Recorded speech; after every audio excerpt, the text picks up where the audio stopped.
S'il n'y avait pas le conflit actuel en Ukraine, le monde ne parlerait pas de la Russie, et de c'est le président Vladimir Poutine.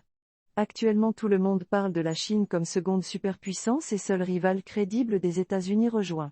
Et ce contexte est celui que la Russie a vécu depuis la chute de l'Union soviétique. Russie passée au second plan et à considérée comme une puissance en déclin et seconde catégorie.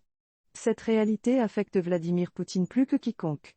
La réalité que malgré la modernisation de ses forces militaires, l'économie russe stagne depuis plusieurs ans et son influence politique est loin d'être aussi grande que la guerre froide.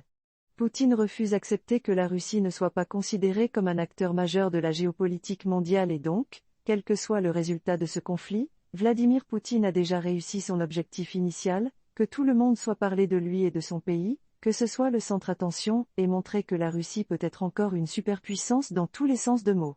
Donc les questions sont, pourquoi l'Ukraine est-elle si importante pour la Russie? Pourquoi les sanctions économiques ne s'arrêtent-elles pas à l'avant-garde de Poutine? Et pourquoi finalement la Russie va-t-elle perdre du conflit en Ukraine? Lorsque l'Union des républiques a été dissoute en 1991, les socialistes soviétiques, mieux connus sous le nom d'Union soviétique, l'Ukraine était le deuxième pays le plus peuplé de ce groupe de pays après la Russie, et, pour Poutine, la chute de l'Union soviétique est la plus grande catastrophe géopolitique du XXe siècle, c'est-à-dire plus grave que les deux guerres mondiales qui s'est également produites à cette époque. Cela reflète là la douleur et la nostalgie que Poutine ressent pour cela événement, ce qui signifiait que des millions de Russes les orateurs seront dispersés dans de nombreux endroits, et que la Russie a perdu son statut de superpuissance monde. Statut que j'avais partagé avec les États-Unis depuis la fin de Seconde Guerre mondiale. Poutine a vécu de près cet événement. C'était un agent secret du KGB, qui est comme la CIA russe. Puis qu'il cherchait de redessiner la carte de l'Europe, réclamé 3 décennies plus tard et récupérer partie de cette gloire du passé. Et Ukraine est un premier pas car pour lui, pays a en fait été créé par la Russie, a décrit les Russes et les Ukrainiens comme un seul les gens et à Kiev, la capitale de l'Ukraine comme la mère de toutes les villes russes, c'est donc l'un des objectifs, prendre l'Ukraine et avec cette partie de quoi a perdu Moscou avec la chute de l'Union soviétique. Un deuxième objectif est d'arrêter l'avancée de l'OTAN en Europe. L'OTAN est une organisation de principalement des pays européens, menée par États-Unis. Cette alliance est née principalement pour lutter ensemble contre une possible invasion de l'Union soviétique à certains de ses membres. Avant la chute de l'Union soviétique, l'OTAN comptait 16 pays membres, mais ils se sont développés et actuellement il y a 30 pays qui en font partie organisme. Le tournant a été quand en 2004, l'OTAN a accepté plusieurs pays parmi les qui étaient l'Estonie, la Lettonie et la Lituanie qui sont situés à côté de la Russie et fabriquaient partie de l'Union soviétique. Ainsi l'un des demandes que la Russie demande est d'arrêter l'expansion de l'OTAN, c'est-à-dire qu'il n'y a plus des pays comme la Suède ou la Finlande et, bien sûr, l'Ukraine elle-même, qui ont montré leur intérêt à rejoindre cette organisation, et ainsi être protégés contre une éventuelle invasion russe. Poutine veut également que l'OTAN retire le pays qui ont adhéré plus tard en 1997, qui inclurait tous les pays qui étaient dans le passé sur le radar de l'Union soviétique. En outre, il demande le retrait des armes nucléaires américaines en Europe. Évidemment c'était connu que l'OTAN n'allait pas accepter leur demande, et, selon le récit russe il n'y avait pas d'autre choix que d'envahir l'Ukraine.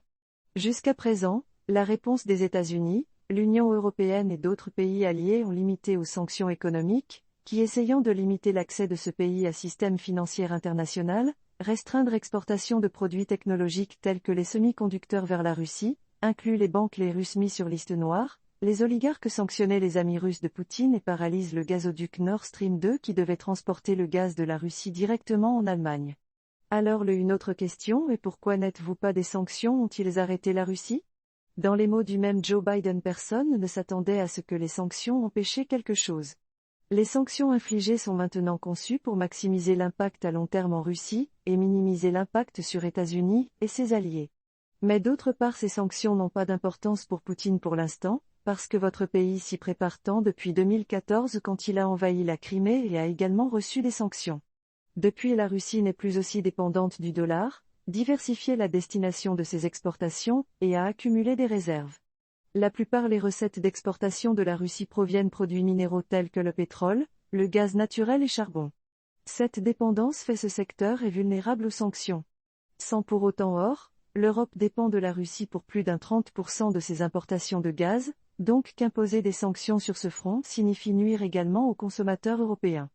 Même en sachant la dépendance de l'Europe vis-à-vis de son ressource énergétique, la Russie a cherché à étendre ses liens avec la Chine et les exportations de gaz originaires du pays asiatique ont augmenté. D'autre part, la Russie a utilisé le produit de pétrole et de gaz pour accumuler des réserves, qui si nécessaire, ils aideraient à stabiliser sa monnaie nationale, et pour couvrir les dépenses du gouvernement. Au total, les réserves s'élèvent à plus de 630 000 millions de dollars, ce qui équivaut à 17 mois des recettes d'exportation.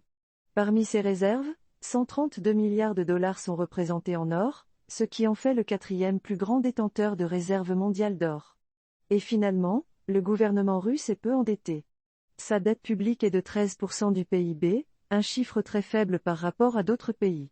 Cependant, même si la Russie est préparée à ce type de sanctions pour court terme et son économie peut tenir temps, vous vous révélerez finalement comme le perdant de ce conflit en Ukraine. Tout d'abord, peut-être Poutine a obtenu après l'attention du monde, mais en même temps c'est devenu ennemi d'un grand nombre de pays. Un de les objectifs était de réduire l'influence de l'OTAN, mais grâce à l'invasion en Ukraine cette organisation est plus unie que jamais. En 2019, le président de la France, l'un des membres de l'organisation, a déclaré que l'OTAN souffrait de mort cérébrale, qui a montré l'absence de consensus à l'intérieur de cette organisation. Mais maintenant avec ce conflit son but a été renouveler les premières confrontations avec la Russie. En second lieu, parce que même si le pays s'est préparé de sanctions, à moyen et long terme peu voudront faire des affaires avec la Russie, ses banques ou leurs entreprises, parce que l'Ukraine a marqué un précédent historique en précisant qu'il peut franchir n'importe quelle ligne.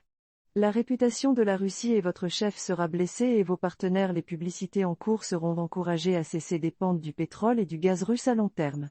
Son alliance avec la Chine peut atténuer l'impact économique, mais difficilement remplaçable pleinement au marché européen.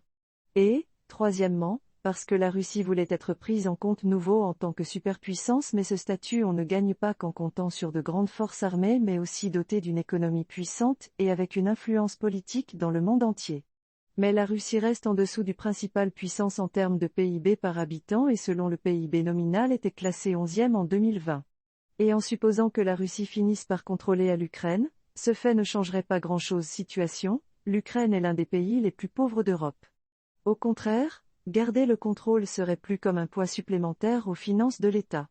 Une invasion complète condamnerait la Russie à l'autarcie. Aux États, les États déclarent directement à Vladimir Poutine comme un ennemi, d'une manière ou d'une autre, beaucoup du monde occidental, les deux institutions, les entreprises et les citoyens penseront la même chose, que la Russie et Poutine sont les ennemis. Une situation qui empêchera d'augmenter ce que l'on souhaite, influence politique dans le monde. En conclusion, l'Europe occidentale et les États-Unis ont sous-estimé conséquences d'un élargissement de l'OTAN si près de Russie, mais la question est de savoir dans quelle mesure cela justifie l'invasion d'un pays avec tout ce que cela implique en termes de vie. Poutine revendiquera probablement le victoire à court terme, mais à long terme, si vous continuez cette invasion, votre économie pourrait être gravement endommagée.